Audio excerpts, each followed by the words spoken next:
live then. Hi, welcome to Field to Bottle number 8.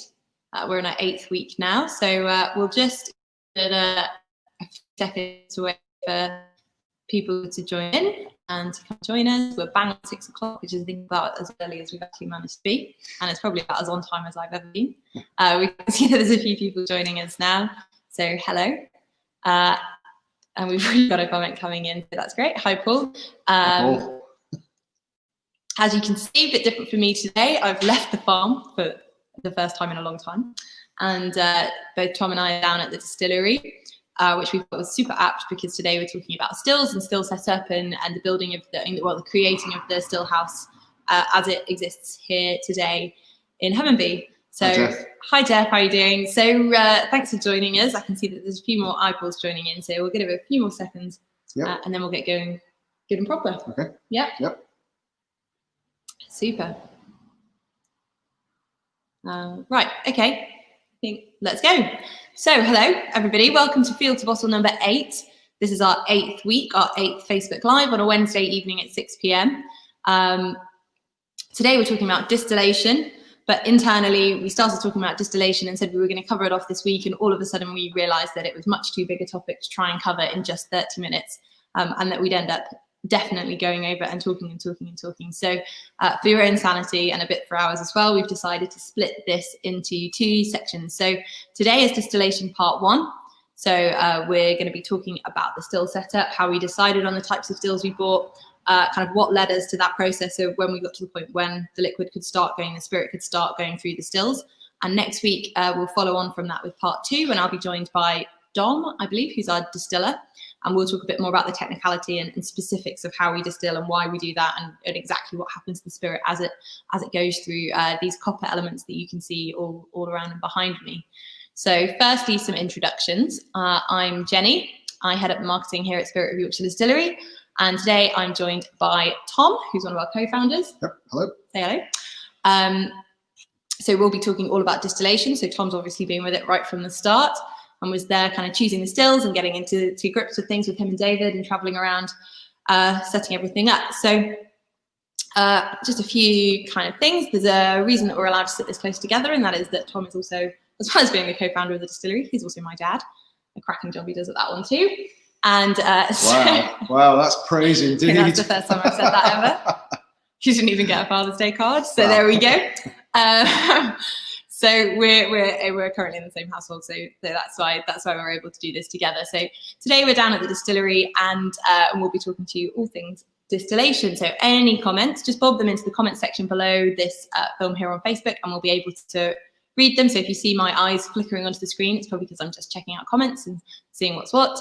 And then as we're going through, we can answer those questions as we go. Some of them it might be more relevant to leave until the end, and we'll answer them there. So if we don't come to a comment straight away or question straight away, it's we'll be thinking about it at the end. And if we miss it at the end, we'll make sure we get in contact with you at some other point and answer it properly too.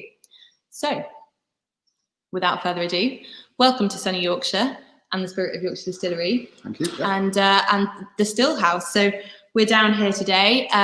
So we're going to go back to the start, I think, to begin with, right back to 2011. Yep. Yeah, the first ideas of the distillery. So I guess the first question is the stills you buy and the stills you create and develop affect the style of the whiskey you want to make. So in order to get the right stills, you need to decide on the right whiskey. So how did you do that? Well, I think if you go right back to 2011, I suppose because we had no experience in distilling at all, you have to basically either acquire advice through or acquire experience through, acquire knowledge through experience, or you acquire it by paying somebody who you respect in the industry and who can lead you along the right path. And that's what we did, basically. I did some research and discovered a guy called Dr. Jim Swan, who was incredibly well respected in the whiskey distilling industry, and also had been setting up distilleries all around the world, not just in Scotland, for a number of years. And I got in touch with him, and I think the very first time we met was in a hotel just near King's Cross, when Jill and I jumped on a train first thing in the morning, and we met him over lunch. whilst he was en route from Taiwan, I think, to America. And we had a really nice chat with him there. We explained what we wanted to do, what our experience of brewing was, how we envisaged something might work, how a distillery might work in Yorkshire. And obviously, we explained that, you know, we were complete rookies and we would need hand-holding throughout the process. And we had a lovely conversation with him, and he tootled off to America or wherever he was going. And we had several emails and then exchanges, and then he came up to see us, and I think that was the first time he met David and Beck, and I proudly showed him around the brewery and the mash tun that we had, and that's where I was expecting that we would be able to make the wash for the distillery and the whiskey and everything like that. And I'm about to say I could tell from his first reaction that he didn't really think that the mash setup that we had at that time was suitable for anything on the scale that we were proposing.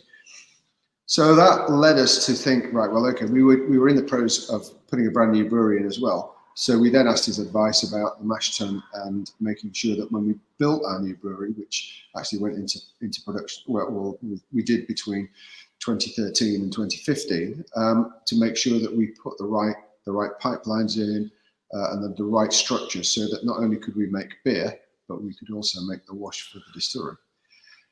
It's a bit of a convoluted way of then saying, he then asked us what sort of style of whiskey we would quite like to make. And I think our first reaction was that what we wanted to do was to really make something that was accessible to everybody, not something too heavy, not something too esoteric, not something that's just a connoisseur's whiskey, but we wanted to make sure that it was available. It would be accessible to everybody, not just men, but also to ladies as well. And generally, we didn't want to exclude anyone. So that led us to the style of, quite a light, fruity style, and that then influenced the type of stills that he suggested that we buy. So tell us a bit more about those stills. What were they? Okay, the first thing you've got to remember is that you can't buy stills just off the shelf. You can't just go and say, all right, I'll have a ball still there, and I think I'll have 2 of those, and that sort of thing. So pretty expensive shopping trip. I think you needed that. that would be beyond anybody. Well, certainly our budget. So you have to basically be very precise about what you want. And so Jim Swan explained to us about the different styles of pot still. And also the angle of the line arm and the types of condensers, and clearly one of the things that influences that is the size of the batch, or the size of the size of the batch. I can't think of another word really. The size of the batch that you want to put through, and so we went then for a configuration of 2 pot stills. One of which is the wash still, which is a boil ball. Effectively on top of the pot where all the liquid sits, there is like a ball, almost like an onion ball, which then traps the vapor as it's being driven off the liquid, and allows it to circulate with lots of copper contact, and you get quite a bit of reflux in that. That's the wash still, and then the spirit still is slightly smaller. But instead of having the boil ball configuration, which is like that and then goes up, you have a lantern, which is basically a little waist on the top of the still, which then tapers off nicely up to the top to the line arm. And again, that gives a certain degree of copper contact, and that was the balance that Jim suggested for us. And so we obviously went with that. In addition to that, we also wanted to make a point of difference, and so we installed, as you can see behind us, in conjunction with the spirit still, a small 4-plate copper column still, not allowed in a malt whisky distillery in Scotland, but we don't have certain of the rules for making Scotch, so we were able to add that to our sort of arrangement of stills. And what that means is that we can divert the spirit vapor whenever we want into the column still, so it further we get further reflux, and we get a very much lighter spirit. But I'll let Dom talk about the intricacies of that and how we use that still next week. So just quickly, we've got our first comment that's come in. So that's coming from Paul. So don't try and read it. I'll read it out for you. Is the wash that you use from a particular Wold Top beer, or has it been created specifically for Filey Bay and Spirit of Yorkshire distillation? It is very definitely just for Filey Bay distillation. The thing, Paul, is that when we're making beer, we obviously we mash in the barley in exactly the same way. But when we're making the beer, we then take it and then take the wort, the sugary solution, and then boil that up and add some hops, and then it's fermented. But with the when we're making the wash, we bypass the kettle completely. It just goes straight from the mash tun. It's recirculated through the bed for about 40 minutes, I think, so that actually the wort is is quite clear, and then it goes straight from there. It is cooled into a fermenter, and then we put the various different yeasts in there. And we use different yeasts from those that we use in the process of making beer. So there's very definitely a different thing. So when you go into the brewery, they'll say, today is a wash day, and today we're making wash, and today we're making Wold Top Bitter, or today we're making Wold Gold. So for each different beer, there's a very different sort of first process, right, although the general principles are the same. Oh, absolutely. And what we do is, so every Monday we make 2 washes to come down here, which will then come down here on Thursday. And every Thursday / Friday, we make we do another 2 washes, which will then come down on Monday. And we'll distill those on Monday and Tuesday. Yeah. Great. Okay, so back onto the rest of what we were going to be talking about. So we've talked about the 2 different types of pot stills that we've got, and also the column. But I guess the interesting thing is, because most people will never have been through a still buying process, because it's quite unusual. So talk us through what it was like to buy the still. So how did you go about doing that? You said it's not off the shelf. So well, no, it's not off the shelf. So everything is bespoke. And so we were then obviously guided by Jim Swan towards Forsyths in Scotland, who are major still makers, probably the oldest still makers in Scotland. Absolutely masters at their craft in making stills for many distilleries throughout Scotland and the rest of the world as well. And we went up to them and chatted to them. We went with Jim. He explained the type of stills that we wanted. David and I chatted with Richard Forsyth and one of his chief engineers, Neil Bogue. And we also went just down the road as well and had a look at the arrangement that Ballindalloch Distillery had, which, as it turns out, is exactly the same as ours, but the other way around. The boil ball is on the spirit still, and the lantern is on the wash still, and they don't have a column still either. But basically, it was really good because it was instructive. That gave us an idea of the size, how they fitted together. They've also got a worm and tub condensers, which are outside the building. We've got shell and tube condensers. So there's quite a lot of differences, but it gave us the opportunity to see live, close up, what these stills looked like. So we went and we talked to them. Unfortunately, at that time, back in probably 2012-13, they were incredibly busy, and they were getting big orders from some of the big distilleries who were ordering another 36 of this type of still and another 25 of that type of still. So it's just on a scale that was mind blowing, really. And we had a look around the factory, showed us around the factory, and it was noisy. It was noisy, but you could just see there was a huge amount of passion in there, and they were just masters of their craft. There's no question about that. Some of the techniques that they were using would be still exactly the same techniques that they were using 200 or 300 years ago, I'm sure. Anyway, the problem was that the lead time was going to be quite a long period. And so we went back and had a good long think about it. And our timescale, we wanted to move a little bit quicker. So David and I actually did go across to a company in Germany, and we looked at their stills as well. And they were very good, very accommodating. Yes, we can do this, yes, we can do that, and all that sort of thing. But again, they were incredibly busy as well. And although they gave us a particular lead time, that then started to be stretched and stretched and stretched. And there came a point where we felt we were really not getting anywhere. We said no to Forsyths, and then we then basically ran out of patience with the Germans because they were also very busy.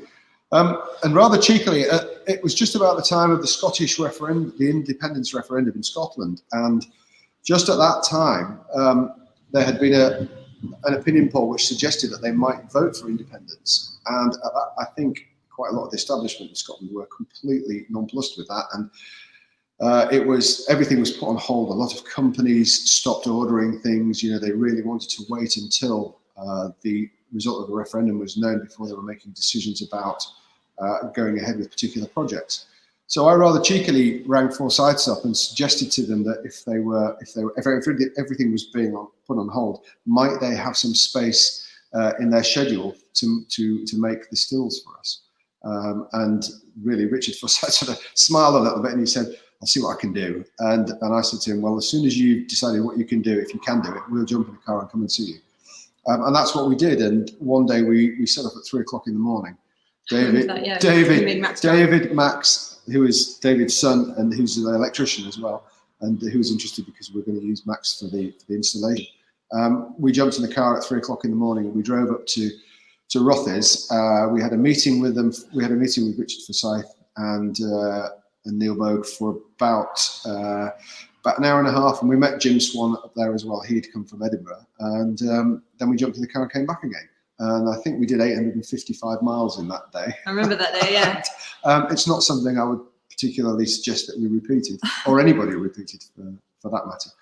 Anyway, the top and bottom of it was that, yeah, Forsyth said that they could do it, and they gave us all the prices, and we paid the deposits, and then the week before Christmas, or 2 weeks before Christmas in December 2015, the stills arrived. Oh, and so nicely cued in there. We've got some pretty good pictures of the stills arriving. So here they are, all wrapped up. Indeed. And you can see the just they'd have been just behind us down at the back of the distillery there, looking very, very smart. And then once they'd been opened, this is what they looked like before they were all put together. So this is the distillery. I don't know, what's this? 6 years ago now? Well, 2015, yeah, not quite 5 years ago. Yeah, so as you can see, lots of things looking different, not least the colour of that wall there, which they painted blue. And this is just a total non sequitur, like total segue out of the conversation. But this wall was painted blue and it wasn't the right blue. And then it got painted a different blue. And then that wasn't the right blue. And then it got painted another blue. And I still think that wasn't the right blue. And then finally, we've ended up with a blue that looks like this. So you can see quite a different colour, but a bit more on brand now. So that's the level of detail that's gone into building this distillery. Is if it's not quite right, then they'll repaint and redo. Maybe that's a good analogy for Tom and Dave's attitude towards things. So actually, just whilst we're on this break and we're looking at a few pictures, here's what the unit was looking like just before all the stills got in. So I guess this is helpful if you've been on the tour. So where that picture was taken from is kind of where the coffee shop looks out of. So now you'd look down and you'd see stills there, you'd see different walkways, you'd see lots of casks at the back. And then it was just a big empty space. And then an empty space that was being a bit more built in. And then an empty space that suddenly had a lot more stuff in it. So some tanks and some stills, lots of stuff happening. We did, whilst the stills were being built, whilst the distillery was being erected, we did have a camera in the corner taking a photograph every half an hour. And I'm not quite sure what's happened to that film, but then we were able to stitch it all together. And when we get our act together, we will go back and try and put that and put that on the web so that people can actually see how it actually went together. It's a bit like a time lapse, but it just is instructive as to show you exactly how it all went together. Once the stills were in place, we then had to get everything piped up. I mean, Forsyths came down here and installed the stills, all the copper bits, they did all that bit, and then we had all the drawings, the P&ID drawings to enable then local engineers. Well, I say local, but they came from Halifax, who are experts in welding stainless steel, making hygienic weldings, and they're the same guys that we used up at the brewery. And then they came in and went through everything and set up a workshop down here, and they were here for about 2 months before they got everything sorted. Okay, yeah. Yeah, so I think sort of from our point of view, we've talked about kind of the still setup, why we decided on the stills that we've done. We'll go into much more detail about that next week, where we talk about the specifics and why that kind of copper contact time matters and why that's important to our house style. We've talked about the distillery itself. I guess we haven't talked too much about kind of the building that we're in. So do you want to just give a bit of a recap on why this building and why this is important for us, and why it's actually part of our character and we're quite proud of it? Well, absolutely. Those of you that have been to the brewery will know that it's actually it's on an isolated farm in the middle of nowhere, and it's quite inaccessible during the winter, and also it's a single track road up to it, and so cars going up and down are often having to move across to one side and then allowing the others to pass. So it's not particularly accessible. And whilst that's great from the brewing point of view, I really wanted to extend the viewing experience of the distillery and really wanted to make sure that it was accessible to the public. And at the time, David had been using this unit and for his previous business, which was marketing, and it was becoming available, and so it just seemed absolutely ideal to make this the focal point of the distillery. So it is just basically an industrial unit. I have no idea when it was built, probably late 80s, I would think. And we knocked the insides around a bit, got planning permission to put offices up at the top, and then obviously the pot still coffee shop, and also the retail space downstairs. Redid the floor, had to do the floors, put the drains in. That's how we ended up here. Yeah, so I think that's one of the things that we talk about a lot, is about respecting tradition but doing things our own way, and that definitely comes across in the still setup and how we've dealt with Dr. Jim Swan as well. But I think one of the things right from the start everyone's always been very proud of is that this unit is this unit, and we've not tried to doctor the outside to make it much prettier than it is. Like, it's very much on the edge of an industrial estate, albeit surrounded by fields, so it does get a degree of picturesqueness from the immediate surroundings and the area around it.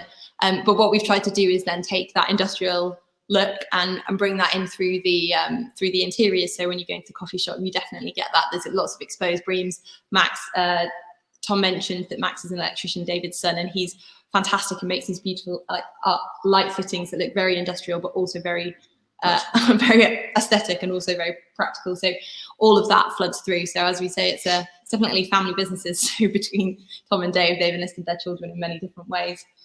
So we've got a couple of questions coming in now. So we'll take the first one, which is from Paul again. So lots of new distilleries have also branched out into other spirits, but Spirit of Yorkshire didn't. Is there a specific reason? Yes. Yes, there is. There's a very good reason for that, Paul. The reason why other distilleries go into other spirits is because they're very, I was going to say easy to make, but straightforward to make, especially gin, for example, which is probably the one you're referring to. It's very straightforward. You buy the alcohol in and you then infuse it with botanicals. You may decide then to redistill it effectively, and that's your gin. You know, you can buy it on a Monday, you can infuse it on a Tuesday, distill it on a Wednesday, bottle it on a Thursday, and have it sold by Friday. Unfortunately, you can't do that with whiskey. Now, I can understand a lot of distilleries doing that because it's a quick win, it gets cash flowing in and all that sort of thing. But we decided definitely that we didn't want to produce anything that we hadn't produced or that we hadn't grown ourselves on the farm, that we'd had complete provenance and control over. So rather than be deflected by that, we just decided that we wanted to concentrate on whiskey, and that's all we've done. And so it's just been a constant case of focusing on the whiskey and not getting distracted by any of the spirits. Not that there's anything wrong with that at all, it's absolutely fine, but it just suited us to be able to concentrate on that, because if you're going to make Yorkshire's first malt whiskey, it needs to be good, and you need to concentrate on it, and it needs to be as good as it can be. So that's what led to things like the Maturing Malts and the Distillery Projects range. I guess that was our kind of stopgap thing to give people something to taste, to understand how the distillery was coming along, rather than a gin or a rum or something else along those lines. Yeah. That's also partly why we started doing tours quite early on, about bringing people in and helping with that kind of 3-year waiting period that way, and things like the coffee shop as well. So do we malt the barley? That's a good question that's just come in too. No. Where's that? Okay. Do you malt the barley? No, it's a good question. Good question, but we don't malt the barley. We don't malt the barley ourselves. But what we do is we send it to Muntons 10 miles down the road. They're experts at it, and malting is a really you can do it in small batches, but it's a pretty precise art and science, really. So we've chosen not to do that because I think it eliminates another set of variables. Now, quite a lot of people will say, oh, well, you can't guarantee that it's your barley that you get back, so how do you know that it's what you've grown on the malt? Well, actually, because we are not just buying malt or we're not just growing barley for the distillery, we're also growing it for the brewery as well.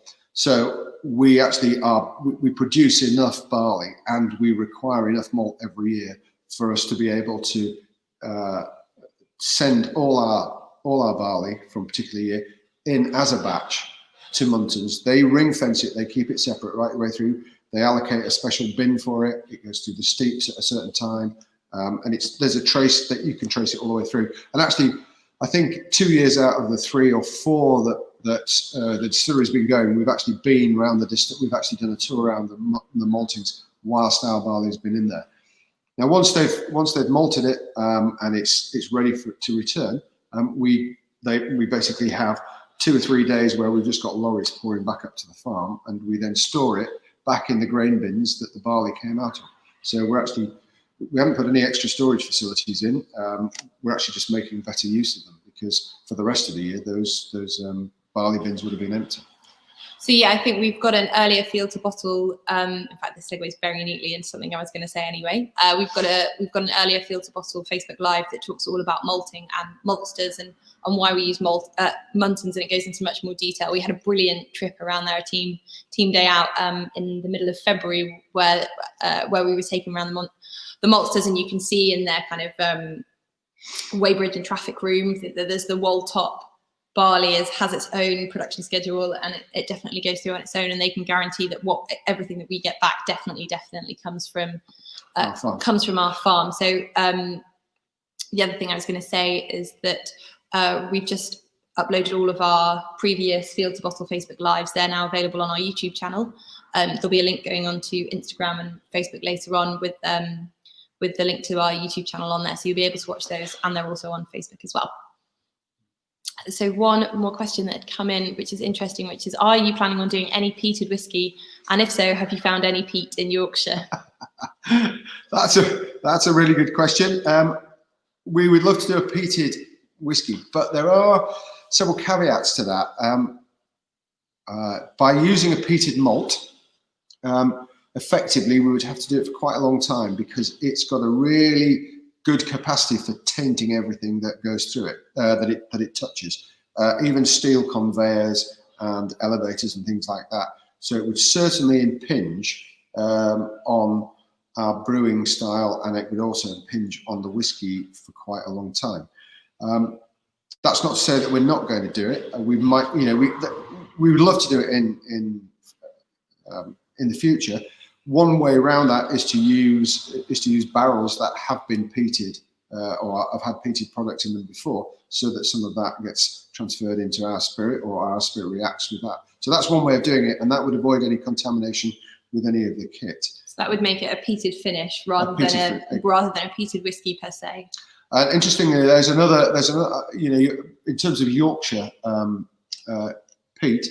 Interestingly, Muntons have actually just commissioned a peating plant just at the other side, between Driffield and Pocklington, near North Dalton, and it's on water estate, and it's stuck on an outlying farm in the middle of nowhere.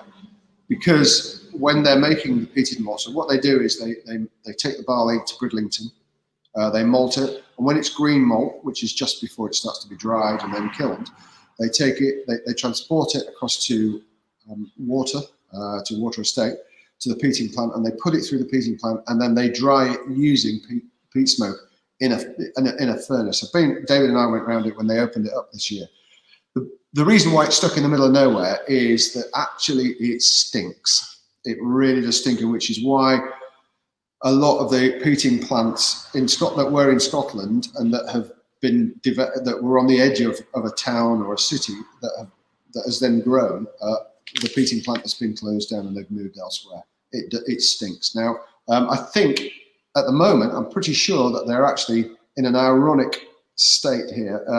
They're actually fetching peat from Scotland down to use on English barley to probably then send up to Scotland for their distilleries. But you'd have to ask them, and I think that's what's happening. Whether they've got any Yorkshire peat is a good question, but I will ask the question next time I'm speaking to the guys at Muntons. The Yorkshire world's a bit chalky. Yeah, no peat actually around here. No, but maybe on the moors. We have got the North York Moors right up there, and somebody's mentioned that. And actually, it's a good call, and it's a good question. Actually, it'd be fabulous to have some proper Yorkshire peated malt. Sustainably produced. Sustainably produced. Whether we'd be brave enough to put it through our stills just at the moment whilst we're building up stocks of normal spirit or unpeated spirit, I'm not sure. I think we'd have to have a big discussion about that, and that would be actually quite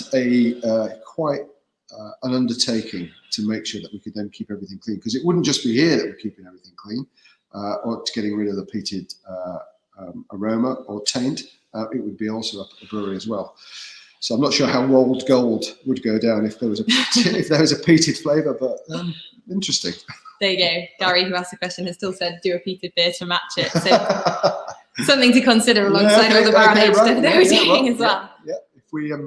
If we do a peated beer, Gary, we'll give you the credit for that one. Okay, so we're about up at the time that we're usually aiming for the end of these. So if anyone has any more questions, just bob them in quickly. I'm just going to run through a couple of housekeeping notes that I think quite a lot of you will be interested in. So one of them is just to preempt any questions, but with tours, obviously the government announced on Monday that they were reducing the metre requirement. So they're reducing 2 metres to 1 metre plus. So we're thinking really carefully about what that means for our tours. We're coming up with risk assessments. So we'll be in touch via emails and over our social channels in the next week or so with our plans for moving forward and how we're going to be doing tours in the future. So if you're on our newsletter mailing list, you'll get an update about that early next week. And if you follow us on our social channels, you'll get an update too. And if you don't follow us on our newsletter already, then please do join up. If you head to our website, there's a sticky slither right at the top of the website that takes you through to the link to sign up, and it's very easy to find.